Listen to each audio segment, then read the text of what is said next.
दिल्ली की रोहिणी में उस समय भक्ति में माहौल देखने को मिला जब हनुमान सेना द्वारा भक्ति, एकता और सामाजिक सेवा का संदेश देते हुए एक भव्य रैली का आयोजन किया गया। यह विशाल रैली रोहिणी सेक्टर 16 से शुरू होकर सेक्टर 11 में स्थित हनुमान सेना कार्यालय तक पहुंची। रैली का नेतृत्व हनुमान सेना के अध्यक्ष विपिन श्रीवास्तव और उनकी धर्मपत्नी काजल श्रीवास्तव ने किया। इस दौरान सैकड़ों कार्यकर्ता और श्रद्धालु भगवा ध्वज के साथ जय श्री राम और जय बजरंगबली के जयघोष लगाते हुए पूरे उत्साह के साथ शामिल हुए। रैली के समापन पर हनुमान सेना कार्यालय में सभी श्रद्धालुओं ने सामूहिक रूप से हनुमान चालीसा का पाठ किया, जिसके बाद विधिवत आरती संपन्न हुई। इसके पश्चात सभी श्रद्धालुओं को छोले भटूरे का प्रसाद वितरित किया गया। इस अवसर पर हनुमान सेना के अध्यक्ष विपिन श्रीवास्तव ने कहा कि उनकी संस्था केवल धार्मिक कार्यक्रमों तक सीमित नहीं है, बल्कि गौ सेवा, सामाजिक सहयोग और राष्ट्रीय हित के कार्यों में भी लगातार सक्रिय रहती है। उन्होंने विश्वास दिलाया कि भविष्य में भी हनुमान सेना समाज सेवा और सनातन संस्कृति के संरक्षण के लिए इसी समर्पण के साथ कार्य करती रहेगी। जय श्री राम, जय हनुमान बालाजी महाराज की जय। मैं हनुमान सेना अध्यक्ष विपिन श्रीवास्तव। आज बहुत दिनों बाद, लगभग 2 महीने बाद, हमारा अचानक हनुमान जी को एक प्रसन्न करने का आज मन था। जो मंगलवार को हमने आज हनुमान चालीसा रखी और हनुमान चालीसा बहुत ही अच्छे तरीके से हुई और लगभग कार्यकर्ता सभी को बुलाया गया और सबके साथ मिलके हनुमान चालीसा की गई। रोड शो भी कोई किया गया था और कितने लोग यहाँ पर उपस्थित रहे? तकरीबन एक बार लगभग लोग 400 से 500 रहे होंगे और रोड शो हमने अपने पुराने कार्यालय जो कि रोहिणी के सेक्टर 16 में है, वहां से निकालकर रोहिणी के सेक्टर 11 तक हमने रोड शो किया। और आपने देखा होगा कि हनुमान जी की सेना, हनुमान जी के गूंज मतलब दूर दूर तक सुनाई दी और हर जगह सुनाई दी। मैं ये कहूँगा कि अभी हनुमान जी के 25,000 कार्यकर्ता हैं। इस साल के एंड तक हनुमान जी के, हनुमान सेना दिल्ली के 1 लाख कार्यकर्ता से प्लस होंगे। सर, क्या संदेश है युवाओं के लिए? आपसे कैसे जुड़ सकते हैं? क्या माध्यम है जुड़ने का? हनुमान सेना से जुड़ने के लिए बहुत ही सरल उपाय है। हनुमान सेना दिल्ली गूगल पे लिखो या फिर हम हनुमान सेना दिल्ली वेबसाइट पे चले जाएं, आप रजिस्टर कर सकते हैं और हमारी संस्था से जुड़ सकते हैं। ये सेना एक विशाल रूप लेगी और बहुत ही जल्द, हमने करीबन पौने 2 साल में जब 25,000 कार्यकर्ता कर दिए, तो आने वाले टाइम में इसी के साल के एंड में हम 1 लाख से ऊपर कार्यकर्ता भी करके दिखाएंगे, ऐसा मेरा मानना है। हनुमान सेना सामाजिक रूप से क्या-क्या करने का पार्ट रोहिणी सेक्टर 11 में किया, क्या और भी क्षेत्र में करने का आपका विचार है? सर, हनुमान सेना, हनुमान जी की चालीसा अक्सर हम लोग करते रहते हैं। हनुमान जी की चालीसा हमने रोहिणी के कई सेक्टरों में करी है। सेक्टर 1, 2, 3 से लेके 34 सेक्टर तक कर रहे हैं। और मैं एक बात बताना चाहूँगा, हनुमान चालीसा जब से हम लोग सामाजिक हुए हैं, 12-13 साल से हनुमान चालीसा लगातार सामाजिक रूप से करते आ रहे हैं। और हम लोगों ने हनुमान सेना ही नहीं, अब हमने एक सनातन को ऊपर रखा है और सनातन को ऊपर रख के हमने हनुमान चालीसा स्टार्ट आज से करी है और ये रथ आने वाले टाइम में बहुत ऊपर तक जाएगा। ये हनुमान सेना जिस तरीके से सनातन से जुड़ी नजर आती है, लेकिन अभी हाल ही में देखा कि काफी नौजवान बच्चों के द्वारा गाली गलौज जैसी वीडियो वायरल होते नजर आए, तो क्या लगता है कि हनुमान सेना उन बच्चों के लिए किस तरीके का संदेश देना चाहिए?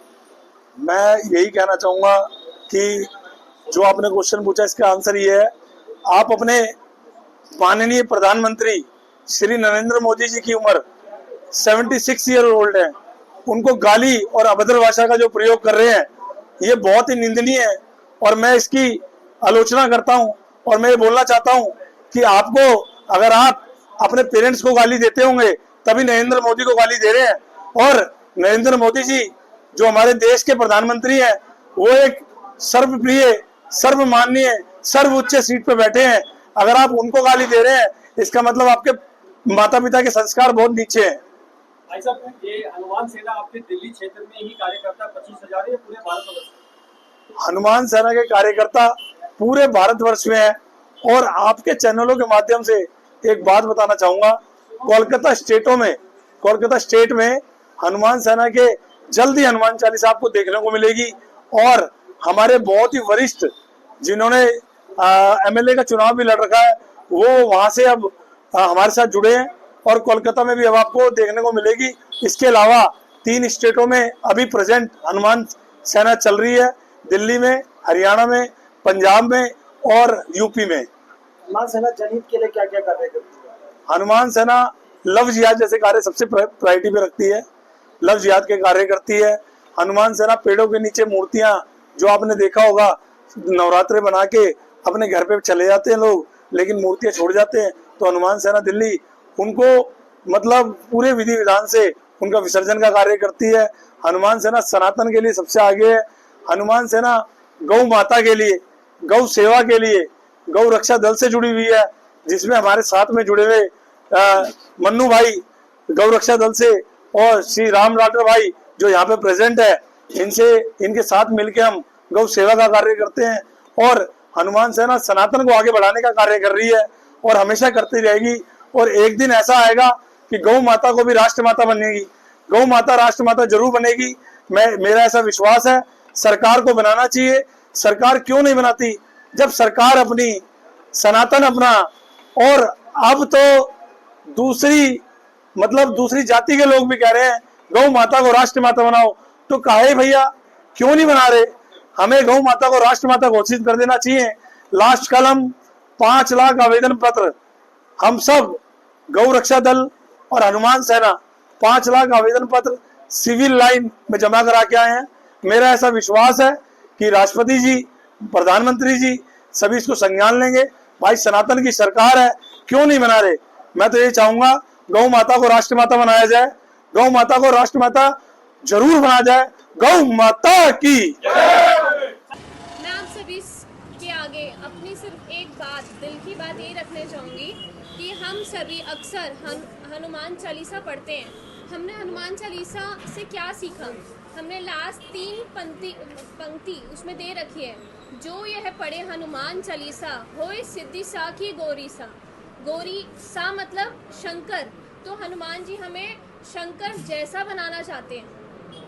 तो मैं हम सभी जो आज की यूथ है उनको यही बोलूँगी, शांत स्वभाव रहें, शांति से हर चीज़, हर स्टेप उठाएं, हर निर्णय जो लेते हैं एकदम से जो वायलेंट हो जाते हैं आजकल के यूथ हमारी, तो कृपया करके मेरा अनुरोध यही है, शांत स्वभाव से हर चीज़ सोच समझ के लेंगे तो सही रहेगा। क्योंकि हमारे हनुमान जी खुद श्री राम जी की पूजा करते हैं, लेकिन हम सबको शंकर जी का बनना, मतलब शंकर जी जैसा रूप बनाना चाहते हैं। शांत स्वभाव, बिना किसी मतलब टेंशन के, हम शांति से हर चीज़ सॉल्व करें अपनी। एक पति के रूप में हनुमान सेना अध्यक्ष विपिन श्रीवास्तव को आप देखते हैं, साथ में आप भी साथ देते नजर आते हैं, तो किस तरीके का अनुभव रहता है पूरा परिवार?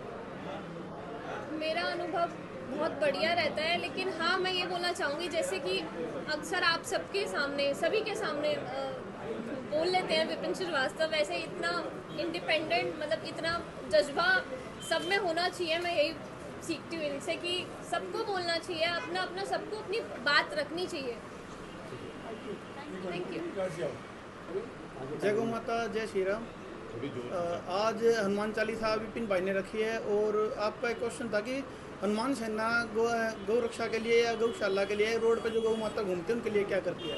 अभी तक हमने 30,000 गौ माता का उपचार किया है, रोड से उठा कर ही। जो रोड पर घायल बीमार गौ माता घूमती है, 2 एम्बुलेंस हमारे पास है जो दिन रात चलती है, और हमारा उपचार केंद्र है, हॉस्पिटल है। जहाँ पर भी दिल्ली में हमारे पास सूचना आती है, नियर बाय से आती है, तो हम उनको हॉस्पिटल में, हमारा खुद का गौशाला है जहाँ पर विपिन भाई और हम सब मिलकर गाय की सेवा करते हैं। तस्करी के लिए कोई सूचना आती है तो उनको भी बचाने का कार्य किया जाता है। और हनुमान सेना गौशाला धर्म का जो भी भाई काम करता है उनसे, उनके साथ कंधे से कंधा मिला के साथ दे रहा है। और ऐसी सेना कर रही तो शायद जो गौ माता की निर्मम हत्या की जाती है वो भी जल्द बंद होगी, और गौ माता राष्ट्र माता भी अवश्य बनेगी। तो जब गाय आप जो पकड़ते हैं, तो ऐसे में पुलिस और जो प्रशासन है उनका कितना सहयोग रहता है इसमें? पुलिस प्रशासन का ऐसा सहयोग होता है कि ये सारी मिली भगत होती है। पुलिस प्रशासन का भी साथ भी होता है और नहीं भी होता है, ये सेम सी बात होती है। अभी हमारे कुछ भाइयों ने जमुना पार रेड की थी, जहाँ पर पुलिस के होते भी उनके साथ हाथापाई हो गई थी और वे घायल भी हो गए थे, और प्लस उन्हीं के ऊपर उल्टा ही मुकदमा लग गया। तो हर एक तरीके से देखा जाता है, कई बार ऐसा भी हुआ, रोहिणी सेक्टर 18 में गायें कटती थी, हमने काफ़ी प्रयास किया और 2 बारी संबल उत्तर प्रदेश से उनको पकड़ के भी लाया है। रोहिणी सेक्टर 18 में पिछले 1.5 से 2 साल से गायें कटती आ रही थी, काफ़ी संख्या में गायें कट चुकी थी, और उनमें जो मुजरिम है वे संबल से आते थे और यहाँ पर संबल से इतनी दूर से आकर यहाँ गाय की हत्या कर देते थे। कहीं ना कहीं तो इनकी मिली भगत होती है, और पुलिस का हम धन्यवाद भी करते ही है, कुछ ना कुछ कहीं ना कहीं तो काम करते ही है। समीपुर बादली थाना से सिपाही गए थे और वहाँ से लगभग 6 से 8 जो कसाई है जिन्होंने गोकसी की थी उनको पकड़ा भी और जेल में भेजा भी गया था। नाम और परिचय के साथ अपनी बात रखिए। जी, मेरा नाम विकास श्रीवास्तव है और मैं जेडीयू में महासचिव दिल्ली प्रदेश हूँ। आज जो कार्यक्रम किया गया है उसके बारे में आपका क्या समझना है? देखिए, ये एक सनातन धर्म का आस्था है जो हम लोग हर घर में भी करते हैं, पर धीरे धीरे हनुमान सेना के इन्वॉल्वमेंट की वजह से सारे लोग आज इकट्ठा हो रहे हैं और धीरे धीरे इतना इकट्ठा हो गए हैं पूरे इंडिया के अंदर। आप देखें, सब लोगों को एक हनुमान सेना एक अम्ब्रेला है जिसके तहत सबको ये विश्वास हो रहा है कि ये सनातन धर्म के लिए एक कहना है कि राजनीति करना, और एक बात है कि हम एक्चुअली कोई काम कर रहे हैं ग्राउंड रियलिटी पे।